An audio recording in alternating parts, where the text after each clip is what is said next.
Today we have the example जो अहमदाबाद से है और गुजरात से है रादर और भारत से है, जिसको दुनिया ने एक अलग एग्जाम्पल से देखा है, एक पूरा केस स्टडी है। और एक ऐसा नाम जिनकी जीवनी में अगर देखा जाए तो हर एक चैप्टर पे बहुत सारी चीज़ें सीखने को ही है। The Manjita Vanjara is here with us on the podcast. Hello ma'am. Hello, namaste. नमस्ते, how are you? I'm fine. All well? Yes. Ma'am, whenever we were doing research and all, and the moment we realized one thing, जो सबसे पहले prompt होती है कि fashion designing and this profession, Yes. police, Yes.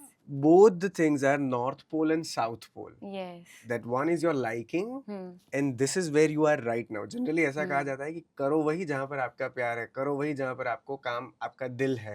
Hmm. How this happened? क्योंकि ये I think आपके लिए भी बड़ा चैलेंज रहा होगा. आपकी बात बहुत सही है कि हम जो चाहते हैं वही करना चाहिए, जी. पर हमारा माइंड जब मेरा आप जो पूछ रहे हैं पहला सवाल मुझे कि हाउ दिस हाँ. हैपेंड, क्योंकि जब हम यंग होते हैं ना तो हम इतने इन्फ्लुएंस्ड होते हैं आउटर वर्ल्ड विद हमारी दुनिया, और आजकल की तो जो नई पीढ़ी है वो पूरी पॉडकास्ट और उनके हाथों में ही है इन्फॉर्मेशन। जब हमारी पीढ़ी थी, जब मैम 90s किड में क्या था कि भाई थोड़ा न्यूज़पेपर देखा और थोड़ी बुक्स पढ़ी, लाइब्रेरी से हमें रिसोर्स से हमारा ज्ञान बढ़ता था, और इतना यूट्यूब इतना गूगल में से हमको इन्फॉर्मेशन नहीं मिलती थी। तो our source of information and friends और थोड़ी बुक्स वही हमको बताती थी कि ये चल रहा है, ये हो रहा है, या फिर फिल्में, थोड़ी बहुत फिल्में भी हम जाके थिएटर में ही देखते थे। तो वो इन्फॉर्मेशन हमको जो मिलती थी, और वो बहुत इन्फ्लुएंस थी। I was also influenced by my friends also, कि मैं मेरे मम्मी पापा जो बोलेंगे मैं तो नहीं करूँगी, मैं जो फ्रेंड्स करते वही करूँगी। सब बोलते हैं, मेरे पापा ने बोला कि बेटा हमारे घर में वी आर एक्सपर्ट्स, हमारे घर में 7-8 ऑफिसर्स हैं, सबको गवर्नमेंट के साथ काम कैसे कर रहे हैं सब, तो वी हैव दैट बैकग्राउंड, तो आपको बहुत एनहांसमेंट मिल जाएगा।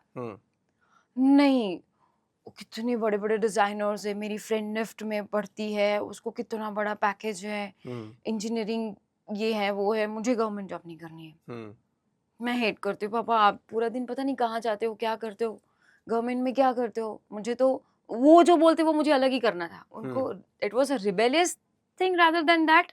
I was more influenced by my friends, वो जो मेरे साथ में क्या करते वही मुझे सच्चे लगते थे, कि फॉर देम, फॉर यू ना, इधर पॉडकास्ट देख ले या फिर गूगल सर्च कर ले या फिर नेट में सर्च कर ले, for that this is authenticity for you, for ourself, our friends were the best, कि हमको जो हमारे फ्रेंड्स करते हैं वही करना है।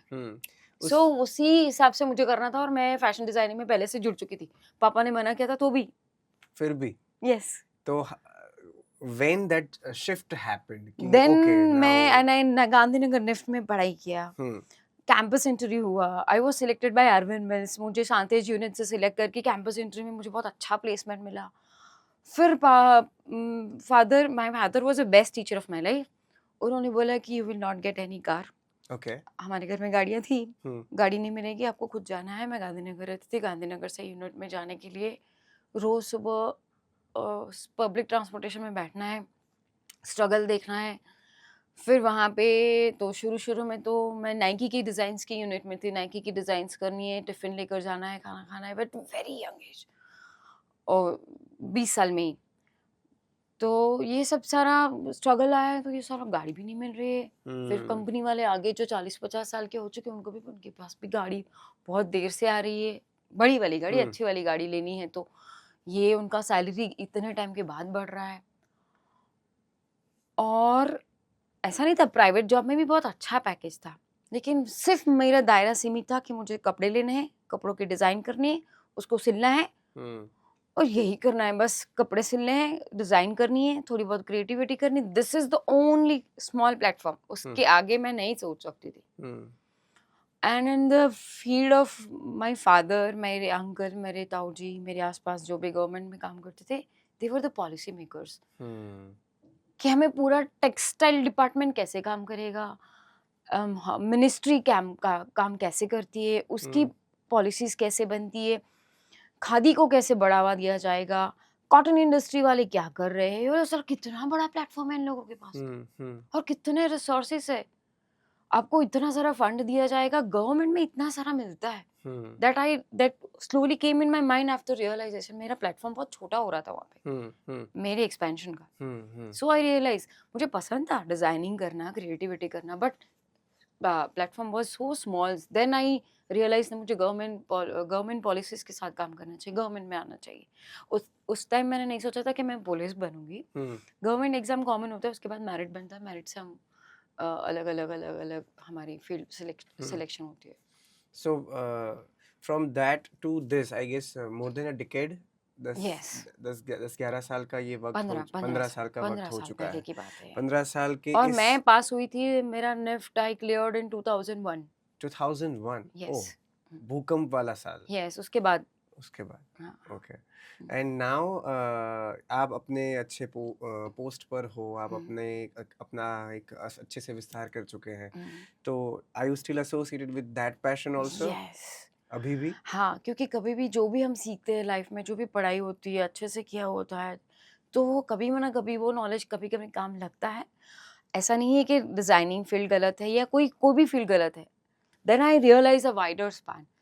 और वही चीज़ जब मैं क्रिमिनल्स के साथ काम करती हूँ, कहीं महिलाएं होती है जो जोर जबरन दारू बेचती है, या फिर तो कुछ दूसरा भी काम है, कोई पुलिस ऑफिसर्स भी है, अभी मैंने फील्ड अलग है, लेकिन मैं जो भी कुछ है क्रिमिनल वर्ल्ड के साथ भी थोड़ा बहुत जब भी काम किया, तब लगता है कि नहीं, ये सब क्यों करते हैं, उनकी सर्वाइवल के लिए करते हैं, या फिर उनकी एटमॉस्फेयर ऐसा है, उनको ये है तो एटमॉस्फेयर कैसे चेंज करे, चेंज करने के लिए what is I ham having my knowledge, मैं क्या कर सकती हूँ, मैं कैसे इम्प्लीमेंट कर सकती हूँ, मेरे पास इतना सालों के बैकग्राउंड में मेरे पास क्या क्या है। देन आई रियलाइज ओके, मैंने निफ्ट का भी मैंने बहुत सारा, इट्स अ प्रोफेशनल डिग्री, तो प्रोफेशनल ये लोग दारू छोड़ के कैसे उन लोगों को हम दूसरा प्रोफेशन में चेंज कर सकते हैं, उनको पग भर कैसे कर सकते हैं, उनको उनके पैरों पे कैसा खड़ा कर सकते हैं, that is utilised because I was having a knowledge.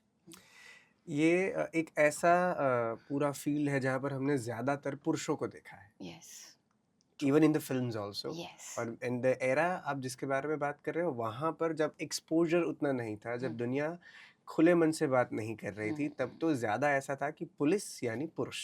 Yes. From that era to be a part of police in world, हम आज शायद दुनिया खुश हो रही है कि लेडी सिंघम आ रही है, पर शायद अहमदाबाद में वो और गुजरात में रादर वो कई साल पहले हो चुका है कि महिलाएं आ चुकी है। You are one of kind of example. Yes. How was that journey being a female to be a part of this police team? Actually देखो, गुजरात में हम बिजनेस कम्युनिटी है, हम्म, और पुलिस की जॉब है क्षत्रिय वाली जॉब। जी। पहले पुलिस का रोल जब हमारे ब्रिटिशर्स आए, तब उनको हमारे वहाँ IPC, CrPC, Indian evidence act जो अभी बदल चुका है, पहले अंग्रेज़ों ने यहाँ पे इंट्रोड्यूस किया था।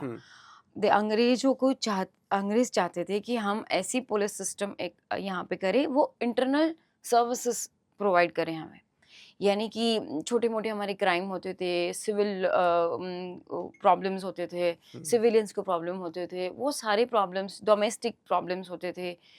तो ये सब जब हमारे राजा थे तब रूल्स अलग था, तब जब पुलिस आई, ब्रिटिश पुलिस आई, तब रूल्स अलग हुए। स्लोली ये सब अब जाके हम चेंज ऑफ द पुलिसिंग देख रहे हैं।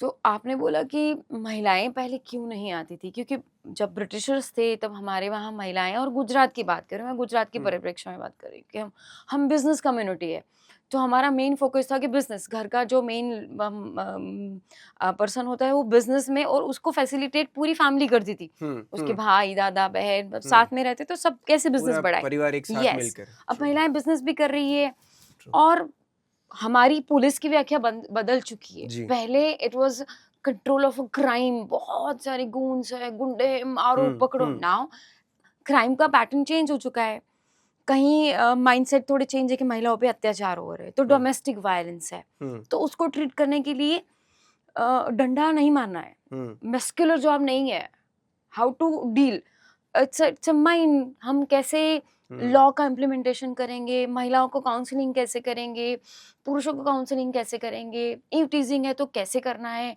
वो प्रिवेंटिव मोड में पुलिसिंग का काम कैसे लाना है। अभी स्लोली सर्विस होती जा रही है, हम जल्दी से भाग रहे हैं, ट्रैफिक रूल्स किसी को फॉलो नहीं करना है, तो हम डंडा मार के तो ट्रैफिक रूल फॉलो नहीं कराएंगे। उनके ट्रू माइंडसेट चेंज करते हैं कि हाउ टू, तो it's rather than it's a criminal. हाँ, क्राइम बहुत है, पर वो जो पहले क्राइम था उससे अलग पैटर्न का क्राइम हो चुका पैटर्न है। बदल चुका है, पैटर्न क्राइम है। में क्राइम है, पैटर्न बदल चुका है, वो सर्विस इंडस्ट्री जैसा हो गया। Police needs to be more softer. हम, आप, कोई महिलाएं हमारे पास आई और मुझे कंप्लेन करी, मेरे को मेरे सासू मार रही है, मेरा हस्बैंड मार रहा है, मेरे को ये प्रॉब्लम हो रहा है, तो मैं ही खुद जाके उनके सास ससुर को जेल में डाल के करूंगी, तो मुझे नहीं लग रहा कि लेडी का प्रॉब्लम सॉल्व होगा। I need to understand counsel उसको क्या प्रॉब्लम है, उसके फैमिली की काउंसलिंग की जरूरत है कि नहीं जरूरत है। That is change. तो एक सॉफ्टनेस वाला पुलिसिंग, हमको तो वही होता है हेल्प ना। वाला पुलिसिंग की जरूरत है ज्यादा उधर। ट्रू मैं आपको आपकी गाड़ी पकड़ के डाल दूं, उससे बेटर है कि आपको अवेयर करूं कि भाई तुम्हारा इतना पैसा कट होगा। डंडाबाजी वाला पुलिसिंग खत्म हो चुका है। It's a service, it's a counselling, it's like emotional, because अभी ईक्यू का जमाना है। हम we can not control our EQ. कभी लोग मर्डर कर देते हैं, उनको पता नहीं हुआ, तो बाद में पता चलता है कि यार he is not emotionally balanced person. तो हम इमोशंस के साथ खेल रहे हैं। पहले क्राइम के साथ ज्यादा खेला जाता था कि आना है, मारना है, पीटना है। It is there some part of the rural India में है, पर अर्बनाइजेशन ज्यादा हो रही, पढ़ाई लिखाई ज्यादा हो रही, सॉफ्ट पुलिसिंग की ज्यादा जरूरत है। सॉफ्ट पुलिंग डजंट मीन हमें रूल्स ज्यादा स्ट्रिक्टली फॉलो करवाने हैं, उनको सामने की साइकोलॉजी समझनी है। For that females are more needed. मुझे लगता है कि स्त्री की जो शक्ति की जो जरूरत है, क्योंकि महिलाओं की ईक्यू ज्यादा है, ट्रू और इमोशनली बैलेंस सोसाइटी के लिए बैलेंस पुलिसिंग भी तो जरूरी है। ट्रू सारे पुलिस सबको मार मार के प्रोसेशन ही निकालते रहेंगे तो प्रॉब्लम कैसे सॉल्व होगा? True we need to understand from emotionally balance person can solve more problem. Society के प्रॉब्लम ज्यादा सॉल्व करेंगे। That is why more female should be there in the policing. It is not dandabaji. How you know the law, how you implement, how you prevent, how you help. क्योंकि हमें विदेश की police क्यों अच्छी लगती है? Because they are, वो बहुत शांति से सहानुभूतिपूर्वक हमारे प्रॉब्लम सॉल्व करती है, और हम आके सीधा मारते हैं। अब तक का ऐसा माहौल था, वेरी ट्रूली यू सेड, कि पुलिस मतलब दिमाग में कि पुलिस आएंगे, वो चिल्लाएंगे या हाँ। फिर मारेंगे या फिर ऐसे थोड़ा धमकाएंगे और फिर ज्यादा हुआ तो हाँ, लॉकअप में डाल देंगे। yes. बट द या इट चेंज इज देयर, ये होना भी चाहिए। सर्टेन डिस्क्रिमिनेशन किसके साथ कैसा कैसा ट्रीटमेंट होना चाहिए। आपको निजी जीवन में व्हेन यू रियलाइज कि ओ मेरे पास ये पावर है, मैं इसको इस्तेमाल करके सोसाइटी में बदलाव कर सकती हूँ, when you found that?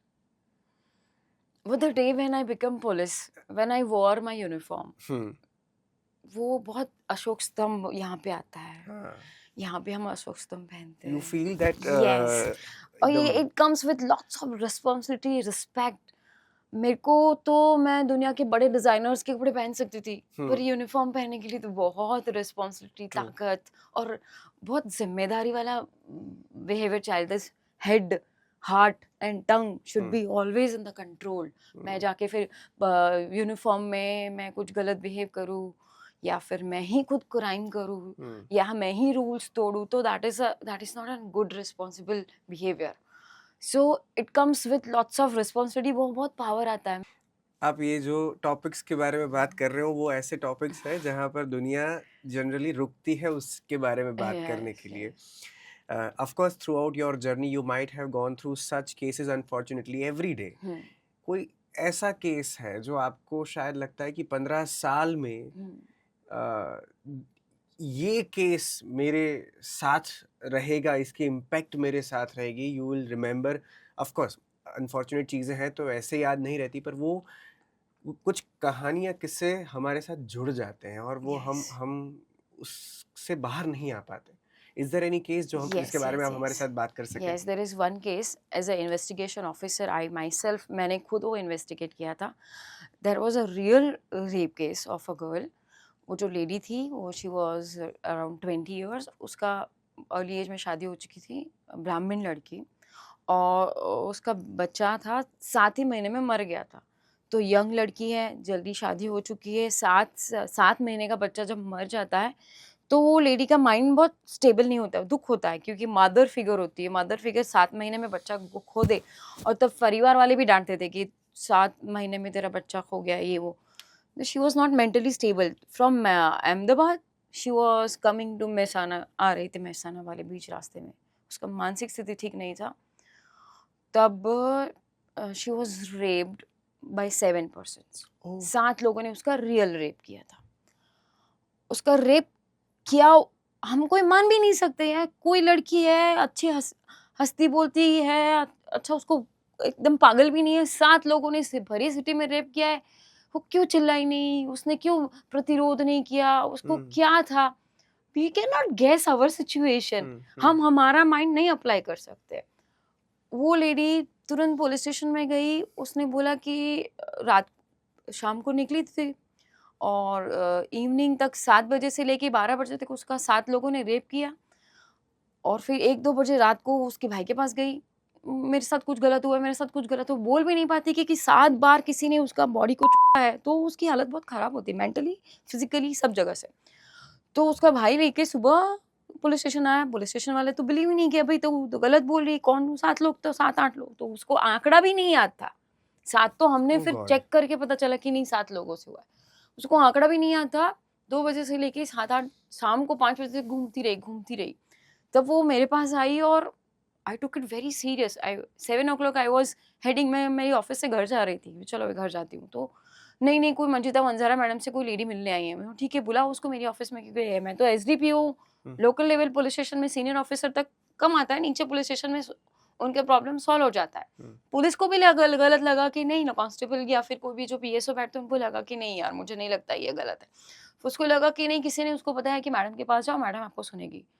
The moment she met, मुझे लगा कि नहीं कुछ है इस केस में। मैं उसको मेरी गाड़ी में बिठा के, मुझे बताओ कहाँ हुआ, कैसे हुआ, कैसे हुआ। फिर मुझे रियलाइज हो क्विकली, फिर विदाउट फेल मैंने बहुत सीरियसनेस उस केस में दिखाया। 7 बजे से लेके दूसरे दिन 7, तीसरे दिन 7, 51 आवर्स तक मैंने उसको मेरे साथ रखा। सारा इन्वेस्टिगेशन, उन चोरों को पकड़ना, उसको वहाँ कहाँ-कहाँ लेके गए थे उसको बहुत याद नहीं था।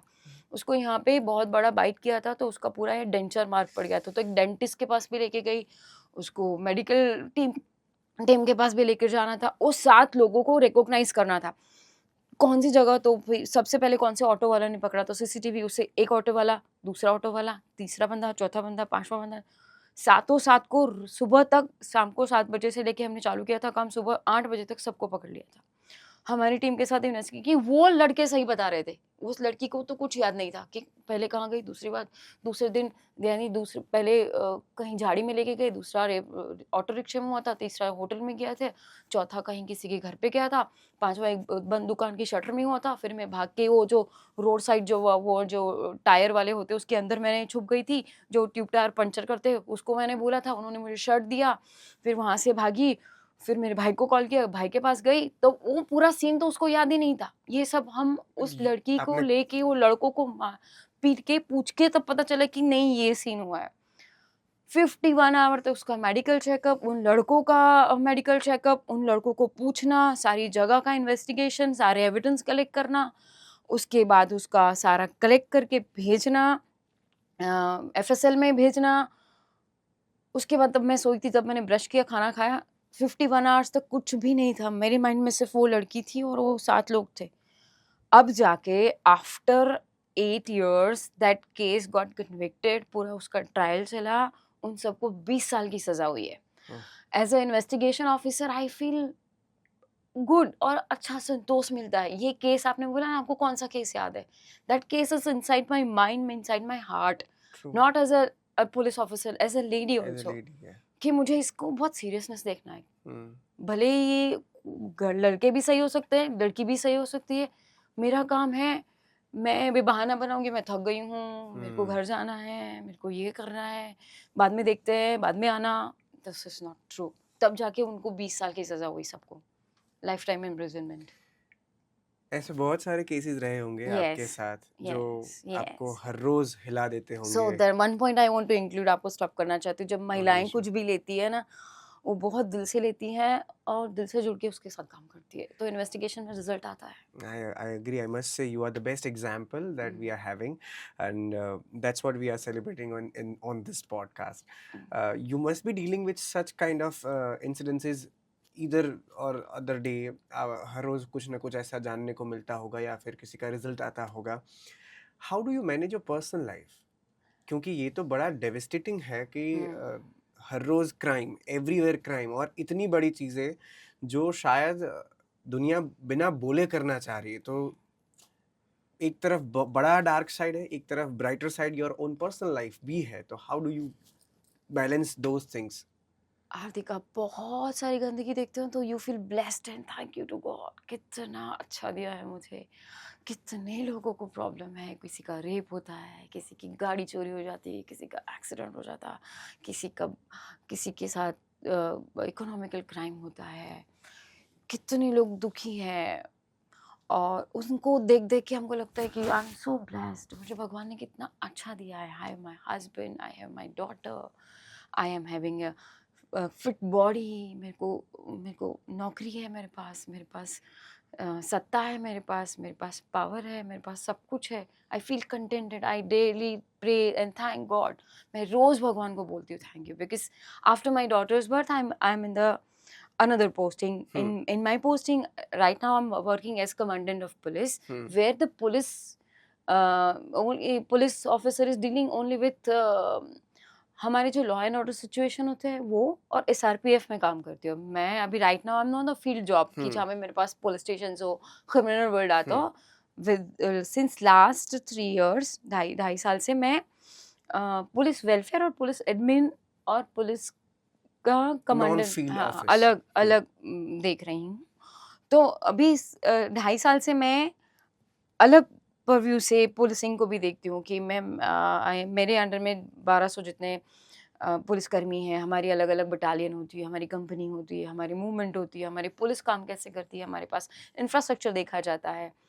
So during this time I felt blessed, I feel thankful. मैं बहुत ग्रैटिट्यूड फील करती हूँ भगवान से कि मुझे कुछ तकलीफ नहीं है, और जो भी है इतना कंटेंटेड फील करती हूँ।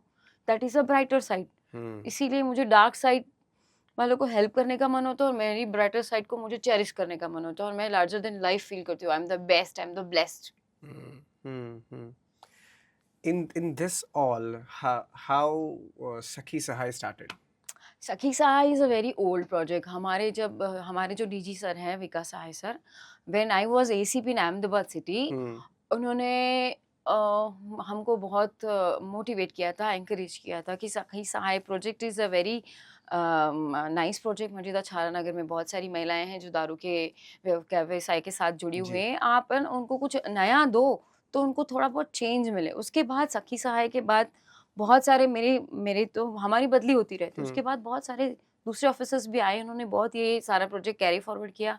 This was also taken care of with NGO, एक NGO wings to fly foundation, वो भी उनका केयर कर रहा था। उसके बाद कहीं जो ऑफिसर्स है बहुत सेंसिटिविटी के साथ वो जो काम करते हैं, जो सहानुभूति के साथ काम करते हैं, जो ऐसी महिलाएं वो जो जबरन आई हैं इस फील्ड में, बाय सर्कमस्टेंसेस आई है, तो वो चेंज भी कर रहे हैं। It is there in Kheda also, it is there in Vadodara also, it is there in दूसरे जिलों में भी ये सारा प्रोजेक्ट होता है। उनके नाम अलग अलग दिए जाते हैं, लेकिन इट इज़ अंडर ऑल सुरक्षा सेतु प्रोजेक्ट। और हमारे डीजी सर ने उन्होंने हमें बहुत एनकरेज भी किया था, और हमने रिजल्ट ओरिएंटेड उसमें काम भी किया है। I'm asking a bit personal question also कि जब आप पुलिस में हैं, इतने टाइम से आप क्राइम वगैरह कर रहे हो, तो अगर घर पे भी बेटी छोटा क्राइम करे तो आपसे छुपा नहीं पाती होगी शायद। किड्स आर लाइक सो, बच्चे बहुत पॉजिटिव एनर्जी से भरे हुए थे। उनमें ये क्राइम करना नहीं करना उनके माइंडसेट में होता ही नहीं, हम डालते हैं। और हम उनको फ्रीडम दे, आज़ादी दे, तो क्यों क्राइम करेंगे हमारे साथ। और दे आर ऑल, वो हमें कॉपी करते हैं। तो उनको पहले आज़ादी दो तो सब कुछ नहीं छुपाते। मैं वो चॉकलेट खाती है तो मैं उसको डांटूंगी, तू चॉकलेट मत खा, तो वो मुझसे चोरी करके खाएगी। हाँ, तो if you want to eat chocolate, let's, मैं भी तुम्हारे साथ खाऊंगी। फिर I eat and then I make her realise, देख बहुत चॉकलेट खाने से क्या होता है। तब फ्रेंडशिप होती है, तब ओपननेस आती है, तब वो मुझसे क्राइम करना नहीं करेंगी। ये आजकल टीनेजर्स गर्ल्स में भी हो रहा है। व्हेन मदर और father are not friendly with the kids, kids will start उनसे मम्मी से बच्चे टीनेजर में छुपाते हैं। फिर वो टीनेज में वो बहुत बड़ा पीछे से क्राइम हो जाता है, फिर वो बहुत बड़ी चीज़ में बदल जाता है, फिर वो डिप्रेशन में आ जाते हैं, सिर्फ वो फ्रेंड्स को बताते हैं। फिर अभी के वो साइबर क्राइम के बच्चे शिकार हो जाते हैं ट्रू बिकॉज ये प्रैक्टिस बचपन से नहीं हो रही। हम जब छुपाते हैं तो छुपाते ही रहते हैं, फिर नहीं तो डांटने का डर होता है। लेकिन ट्रू ऐसा एक थिन लाइन दूर हो जाना चाहिए तो ट्रू टीनेजर्स भी चेंज हो जाए। पेरेंटिंग में ये चीज़ यस, और अप्लाई की जा बहुत सकती है। टाइम लेता है वो, बहुत टाइम लेता रीसेंट पास्ट में अनफॉर्चुनेटली आप हमें हमें बहुत सारे केसेस वैसे देखने मिले जहाँ पर महिलाओं के साथ अलग तरीके से बिहेवियर हुआ, whether it's about Gujarat, whether है। It's about hmm, national level पर। Hmm, how do you see female right now? एक side we are celebrating Shakti, hmm, हम कहते हैं कि शक्ति, एम्पावर्ड, एनर्जी, और the women epitome of energy कहते हैं, और दूसरी ओर उसी के साथ अलग अलग तरीके का व्यवहार होना, और ये आज का नहीं है, सदियों से ऐसा होता आ रहा है। How do you see that side? It is very big vast discussion इसमें चाहिए। बहुत सारी चीज़ें जुड़ी हुई है। हमारा एजुकेशन सिस्टम, क्योंकि कहीं हमारे हमारे समाज में ऐसा वर्ग है कि वो उनके लिए दुनिया का देखने का नज़रिया अलग है। हमारी लड़कियों को हमारा ब्रॉटअप अलग है। अलग अलग सेगमेंट, इंडिया इतना बड़ा है। कहीं जो रूरल इंडिया है उनकी परसेप्शन अलग है, हमारी सिटी की लड़कियों का परसेप्शन अलग है। हम सिटी की लड़कियों को ऐसा नहीं बोल सकते ये कपड़े पहनो मत पहनो, गांव की लड़कियों को ऐसा नहीं समझा सकते। बॉयज़ की मेंटलिटी अलग, मेल मेंटलिटी अलग है। हमारे आसपास में भक्ति कम हो चुकी है, और हमारे हमारे आसपास में मोबाइल और इतनी ईज़ी हो चुकी है। हम इतने सारे इन्फ्लुएंस्ड हो चुके हैं कि सिर्फ पुलिस नहीं सुधार सकेगा इसको, हमें सब साथ में मिलके करना पड़ेगा। Society also, schooling also, education hmm also. सिर्फ सज़ा मिलने से या फिर कुछ होने से ही सब चेंज हो जाता है, ऐसा नहीं है। हम्म लड़कियों को ज़्यादा स्ट्रॉन्ग होना है, बॉयज़ को ज़्यादा स्ट्रॉन्ग होना है। पेरेंटिंग भी, एजुकेशन भी, बोलो इट्स लाइक अ विशियस चक्र, ट्रू, सबको साथ में मिलके करना पड़ेगा। पूरी एनर्जी साथ में अप्लाई करनी यस, पड़ेगी। Yes, yes, yes. At the conclusion part, I would love to know from you that currently महिलाओं को अगर आप कुछ एनेक्डोट देना चाहेंगे from your journey, hmm. what should be that? We are celebrating शक्ति शून्य टू शिखर, तो आपकी इस शिखर तक पहुंचने की जर्नी जो शायद आगे बढ़ती ही रहे, वी विश फॉर दैट। अनुभव का निचोड़, what should be applied right now in current time? Right now मैं महिलाओं को, खास करके पॉडकास्ट ज़्यादा टीनेजर्स आजकल सुन जी रहे हैं, और बहुत सारा इंफॉर्मेशन अवेलेबल है। सोशल मीडिया में देखो, रील्स में देखो, गूगल में देखो, एआई को पूछो, मेटा को सर्च करो, कुछ भी अवेलेबल है। इतनी सारी चीज़ें, ओवर इंफॉर्मेशन हो गई है। पर योर मदर, आपके घर में जो आपकी ममा है, अभी टीनेजर्स के लिए बोल रही हूँ मैं, not only for the entire female fraternity, I am telling for teenagers, क्योंकि आपका जीएलएस का पूरा ग्रुप है, जी और बहुत सारी यंग महिलाएं बाहर आ जी रही है। आप लाइफ को बैलेंस करो। We are the creators. हमको ना, हम शक्ति ऐसे नहीं बताए कि एक चेतना होती है, वैश्विक चेतना एक शक्ति से चलती है, वो फीमेल एनर्जी है। और फीमेल एनर्जी कब आती है? When we are balanced. हम लोग जब बैलेंस्ड होते हैं, तो मैं गर्ल्स को खास कहना चाहती हूँ कि आप आपका करियर बैलेंस करो, आपका फ्यूचर लाइफ वो भी बैलेंस करना है, हमें मैरिज भी करना है, क्योंकि हम इतने मॉडर्न नहीं हो चुके हैं। वेस्ट फिलोसॉफी, हम हमारी इंडियन फिलोसॉफी के मूल जो है बेस बहुत सुंदर है, तो हमें वो सब सारा बैलेंस करना है। For balancing that we need to be balanced, we true need to be true emotionally true emotionally very strong, very strong, very strong. That is the message. Be high EQ वाली लड़कियां बनो, that is message for. और EQ यानी कि वो emotional थे, वो गुजराती में नहीं बोलते, हम जी बोलते हैं ना, वो इमोशनल से, not not that emotions. You can control your extreme version, your lower version. No need of such words. Depression में से छिड़क छिड़क के रोज हम डिप्रेशन डिप्रेशन फील करते, कुछ होता ही नहीं है। बेस्ट है, enjoy your life, emotionally strong बन जाओ। ये आएगा, ये तकलीफ आएगी, हैप्पीनेस आएगी। I have to survive, I have to make my career, I have to make my family, because we are the pillars of the society. हम वैश्विक चेतना है। ये सारी बात करते वक्त टाइफाइड से रिकवर होके ये शक्ति हमारे साथ बैठी है, वी कैन अंडरस्टैंड कि कितना पावर, कितना चैनलाइज करके you are here. Thank you so much ma'am. आपका थैंक यू कीमती सो वक़्त मच। हमारे साथ शेयर करने के लिए और ये सारी बातें, सारे किस्से कहानियाँ हमारे साथ शेयर करने के लिए on the second episode of शक्ति शून्य से शिखर तक। Thank yes, you so much. Thank you.